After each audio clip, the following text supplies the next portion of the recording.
재산을 지키려는 한 어머니의 처절한 싸움 시작합니다.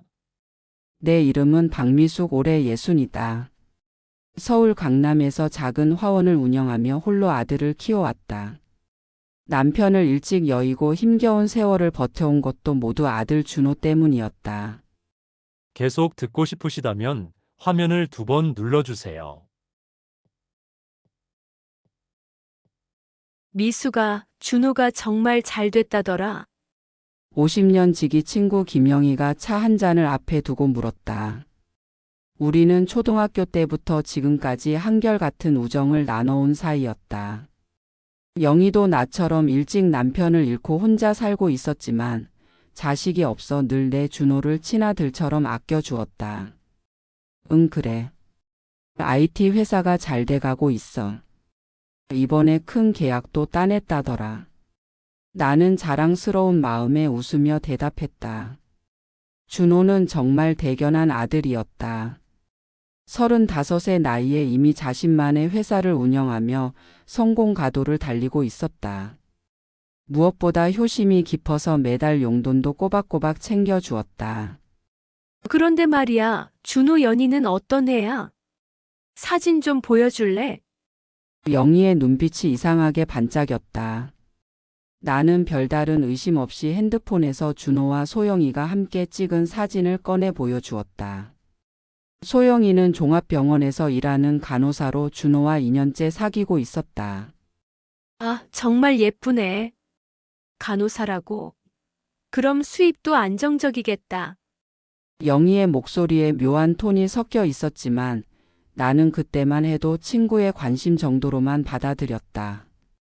그날 저녁 준호가 화원에 들렀다. 엄마, 영희 이모가 자꾸 저한테 연락하시는데요. 무슨 일 있으세요? 준호의 말에 나는 고개를 갸우뚱했다. 영희가 준호에게 직접 연락한다고? 물론 오랫동안 알고 지낸 사이이긴 하지만 굳이 나를 거치지 않고 직접 연락할 일이 있을까? 무슨 연락인데? 투자 이야기를 하시더라고요. 제 회사에 투자하고 싶다면서요. 그런데 좀 이상한 게 소영이 이야기도 자꾸 물어보시고. 그날 밤 나는 잠이 오지 않아 핸드폰을 만지작거리다가 우연히 영희의 소셜미디어를 들어가 보았다. 그리고 그곳에서 충격적인 글을 발견했다. 요즘 좋은 사업 아이템을 발견했어요. 젊은 CEO와 파트너십을 맺을 예정인데 정말 기대됩니다. 특히 그분의 개인적인 면도 매력적이어서 나이가 들어도 새로운 인연은 소중하죠. 내 심장이 쿵쾅거리기 시작했다. 설마 영희가 내 아들을? 50년 동안 한결같은 우정을 나눠온 친구가 내 아들에게 그런 마음을? 다음 날 아침 나는 영희에게 전화를 걸어 만나자고 했다. 이 모든 게 내 착각이길, 50년 우정이 이런 식으로 금이 가는 게 아니길 간절히 바라면서 말이다. 하지만 내 마음 한구석에서는 이미 알고 있었다. 우리의 오랜 우정에 돌이킬 수 없는 균열이 시작되었다는 것을. 영희와 만난 곳은 강남의 고급 레스토랑이었다. 평소 같으면 반가운 만남이었겠지만 오늘은 달랐다. 나는 직설적으로 물어보기로 했다. 영희야, 솔직히 말해줘. 너 우리 준호한테 관심 있는 거야? 영희의 얼굴에 잠깐 당황한 기색이 스쳤지만 곧 태연한 척 웃어 넘겼다. 뭔 소리야, 미수가. 준호는 내가 어릴 때부터 봐온 조카 같은 존재인데 그냥 사업적으로 투자하고 싶은 거야. 하지만 영희의 눈빛은 거짓말을 하고 있었다. 50년을 알고 지낸 친구의 표정을 내가 모를 리 없었다. 그럼 왜 소영이 이야기를 자꾸 물어보는 거야? 사업과 무슨 상관이야? 그냥 호기심으로. 준호가 어떤 여자랑 사귀는지 궁금했던 거지. 나는 더 이상 참을 수 없었다. 김영희, 50년 친구한테 이런 거짓말을 하는 거야? 내가 바보인 줄 알아? 목소리가 커지자 주변 테이블의 사람들이 우리를 쳐다보았다. 영희는 당황한 기색을 감추지 못했다. 미수가 일단 진정해. 사람들이 다 보잖아. 진정하라고? 내 아들한테 이상한 마음 품고 있으면서 결국 우리는 싸우고 헤어졌다. 집으로 돌아오는 길에 나는 눈물이 났다. 50년 우정이 하루아침에 이렇게 무너질 줄이야. 더 충격적인 것은 영희가 끝까지 진실을 인정하지 않았다는 것이다. 집에 도착하자마자 준호에게 전화를 걸었다. 준호야, 영희 이모 연락 절대 받지 마. 엄마가 다 처리할게. 엄마 무슨 일 있었어요? 목소리가 이상한데. 아무것도 아니야. 그냥 엄마 말 들어. 그리고 소영이한테도 말해. 혹시 영희 이모가 연락하면 적당히 피하라고. 나는 준호에게 자세한 이유를 말할 수 없었다. 어떻게 50년 친구가 내 아들을 노린다고 말할 수 있겠는가? 그날 밤 영희에게서 문자가 왔다. 미수가 오늘은 내가 잘못했어. 그런데 정말 오해야. 내일 다시 만나서 제대로 이야기하자. 나는 한참을 고민했다. 정말 내가 오해하고 있는 건 아닐까? 50년 우정을 이렇게 끝내는 게 맞을까? 하지만 다음 날 아침 준호에게서 온 전화가 모든 의심을 확신으로 바꿨다. 엄마, 영희 이모가 제 회사 앞에서 기다리고 계세요. 어떻게 하죠? 내 직감이 맞았다. 영희는 정말 내 아들을 노리고 있었다. 이제 더 이상 우정을 운운할 때가 아니었다. 나는 내 아들을 지켜야 했다. 나는 즉시 택시를 타고 준호 회사로 향했다. 영희가 무슨 짓을 하려는지 직접 확인해야겠다고 생각했다. 회사 앞에 도착하자 영희가 정말로 거기 서 있었다. 평소와 달리 화장을 진하게 하고 젊어 보이려고 애쓴 옷차림이었다. 61세 여성이 35세 남성 앞에서 그런 모습으로 서 있는 게 측은하기까지 했다. 김영희. 내 목소리에 영희가 깜짝 놀라며 돌아보았다. 미수가? 여기는 왜? 내가 물어볼 말이야. 여기는 왜 와 있는 거야? 영희의 얼굴이 빨갛게 달아올랐다. 준호랑 점심 약속이 있어서. 거짓말하지 마. 준호는 그런 약속 없다고 했어. 결국 우리는 근처 카페로 들어가 제대로 된 이야기를 나눴다. 아니, 이야기라기보다는 일방적인 따짐에 가까웠다. 영희야, 정신 차려. 준호는 네 아들뻘이야. 나이가 뭐가 중요해? 요즘 연상 연하 결혼 흔하잖아. 영희가 드디어 본색을 드러냈다. 내 예상이 맞았다. 너 정말 미쳤구나. 내 아들한테 그런 마음을 품다니. 왜 안 돼? 준호는 성공한 사업가고 나는 건물 몇 채 있는 여자야. 나쁜 조합 아니잖아. 나는 더 이상 참을 수 없었다. 김영희, 너 지금 정신이 있는 거야? 건물이 뭐가 중요해? 준호한테는 이미 사귀는 여자가 있다고. 그 간호사? 걔는 별거 아니야. 내가 더 좋은 조건이라고. 영희의 말에 나는 소름이 돋았다. 이게 정말 내가 알던 그 친구가 맞나? 너 때문에 준호가 힘들어하는 거 몰라? 그만해. 싫어. 나도 이제 내 인생을 살 권리가 있어. 그날 저녁 나는 준호와 소영이를 불러 모든 상황을 설명했다. 엄마, 이모가 정말 그런 말을 했어요? 준호는 믿기 힘들다는 표정이었다. 어머니, 저도 며칠 전부터 이상한 연락을 받았어요. 준호 오빠 건강이 어떤지, 평소에 뭘 좋아하는지 자꾸 물어보시더라고요. 소영이의 말을 듣고 나서야 준호도 심각성을 깨달았다. 이모가 정말 그런 마음이라면 어떻게 해야 하죠? 나는 밤새 고민했다.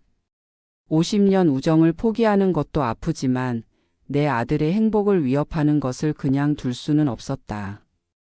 다음 날 아침 나는 결심했다. 영희에게 마지막 통보를 하기로.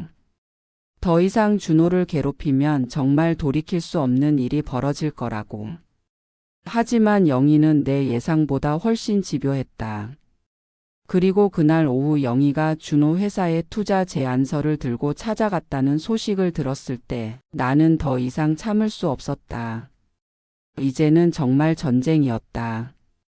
영희는 정말로 준호 회사에 나타나 투자 제안을 했다. 준호는 어쩔 수 없이 예의상 이야기를 들어주었지만 집에 와서는 완전히 지쳐 있었다. 엄마, 이모가 회사에 10억을 투자하겠다고 하면서 대신 저와 개인적인 시간을 갖고 싶다고 하시더라고요. 내 예상이 맞았다. 영희는 돈으로 내 아들을 사려고 하고 있었다. 나는 즉시 영희에게 전화를 걸었다. 김영희, 이제 정말 선 넘었어. 돈으로 내 아들 사려고 하는 거야? 미수가 이건 정당한 비즈니스 제안이야. 준호도 투자가 필요하다고 했잖아. 조건부 투자가 정당한 거야? 개인적인 시간을 달라는 게 비즈니스야? 뭐가 문제야? 서로 도움이 되는 거잖아. 영희의 목소리에는 더 이상 미안함이나 부끄러움이 없었다. 오히려 당당하기까지 했다. 김영희, 50년 우정이 이 모양이야? 내 아들한테서 손 떼. 아니면 정말 큰일 날 거야. 협박하는 거야? 미수가 너도 참 좋은 친구네. 내가 누군지 잊었어? 나도 만만한 사람 아니야. 그날부터 영희의 진짜 모습이 드러나기 시작했다. 영희는 준호뿐만 아니라 소영이에게까지 압력을 넣기 시작했다. 소영아, 우리 한번 이야기해 볼까? 영희는 소영이의 병원까지 찾아가 압력을 넣었다. 이모, 무슨 말씀이세요? 준호랑 헤어져. 너보다 훨씬 좋은 조건의 여자가 나타났거든. 좋은 조건이라니요? 나 말이야. 돈도 많고 준호 사업에도 도움이 될 거야. 너 같은 간호사로는 준호한테 도움 안 돼. 소영이는 겁에 질려 준호에게 전화했고 준호는 분노해서 영희에게 직접 전화를 걸었다. 이모, 소영이한테 왜 그런 말을 하세요? 정말 실망이에요. 준호야, 진정해. 이모가 다 너를 위해서 하는 일이야. 저를 위해서요? 제가 언제 그런 걸 원한다고 했어요? 지금은 모르겠지만 나중에는 고마워할 거야. 준호는 더 이상 참을 수 없었다. 그는 영희에게 다시는 연락하지 말라고 했지만 영희는 오히려 더 집요해졌다. 결국 나는 극단적인 선택을 해야 했다. 영희가 준호와 소영이를 스토킹하고 협박한다는 내용으로 경찰서에 신고를 한 것이다. 접근금지 명령을 신청하고 싶습니다. 어떤 관계이신가요? 50년 친구였습니다. 하지만 이제는 제 가족을 위협하는 사람이에요. 그 말을 하면서 눈물이 났다. 50년 우정이 이렇게 끝날 줄이야. 하지만 나는 후회하지 않았다. 내 아들과 며느리감을 지키는 것이 더 중요했다. 영희는 더 이상 내 친구가 아니었다. 그녀는 내 가족을 위협하는 적이었다. 접근금지 명령이 내려진 후 영희는 한동안 조용했다. 하지만 그녀의 집요함은 내 예상을 뛰어넘었다. 영희는 다른 방법을 찾았다. 미수가 내가 준호한테 빌려준 돈 있잖아. 당장 갚으라고 해. 영희가 갑자기 5년 전에 준호의 사업 초기에 빌려준 3천만 원을 당장 갚으라고 요구한 것이다. 엄마, 지금 회사 자금 상황이 좀 어려운데 3천만 원을 당장 구하기가. 준호는 걱정스러운 표정이었다. 회사 확장으로 인해 현금이 부족한 상황이었다. 괜찮아, 엄마가 해결할게. 나는 화원을 팔기로 결심했다. 20년간 운영해온 내 터전이었지만 아들을 위해서라면 못할 것도 없었다. 엄마, 그럴 순 없어요. 화원은 엄마 인생이잖아요. 바보야, 너희가 내 인생이지 화원이 뭐야. 화원을 정리하는 동안 20년의 추억이 스쳐갔다. 준호가 어렸을 때 화원에서 뛰어놀던 모습, 고등학생이 되어서 용돈을 벌겠다고 도와주던 모습들. 엄마, 정말 미안해요. 미안할 게 뭐야. 엄마는 행복해. 내 아들이 이렇게 효자로 자라줘서. 화원을 판 돈으로 영희에게 빚을 갚았다. 영희는 돈을 받으면서도 끝까지 준호에 대한 미련을 버리지 못했다. 미수가 마지막으로 한 번만 기회를 줘. 나도 외로워. 영희야, 이제 그만해. 다른 사람 찾아. 61살 여자가 누굴 찾아? 준호만큼 좋은 남자가 어디 있어? 그건 내 문제야. 내 아들은 안 돼. 6개월 후 준호와 소영이가 결혼했다. 영희의 방해가 없어진 후 두 사람의 사랑은 더욱 깊어졌다. 어머니, 정말 고생 많으셨어요. 제가 평생 효도할게요. 소영이가 눈물을 흘리며 말했다. 우리 며느리 고맙다. 준호 잘 부탁해. 결혼식장에서 영희의 모습은 보이지 않았다. 듣기로는 다른 동네로 이사를 갔다고 했다. 1년 후 나는 손자를 안고 있었다. 준호와 소영이가 낳은 예쁜 아들이었다. 할머니, 정말 감사해요. 할머니가 지켜주셨으니까 우리가 이렇게 행복할 수 있는 거예요. 그래, 엄마가 지켜준 거지. 너희 행복이 엄마 행복이야. 영희와의 50년 우정은 이렇지만 나는 후회하지 않는다. 때로는 가족을 지키기 위해 친구를 적으로 만들어야 할 때도 있다. 그것이 어머니의 숙명이다. 지금 내 품에 안긴 손자를 보며 생각한다. 이 아이가 자랄 때까지 나는 계속 우리 가족을 지켜나갈 것이다. 그것이 바로 어머니의 역할이니까.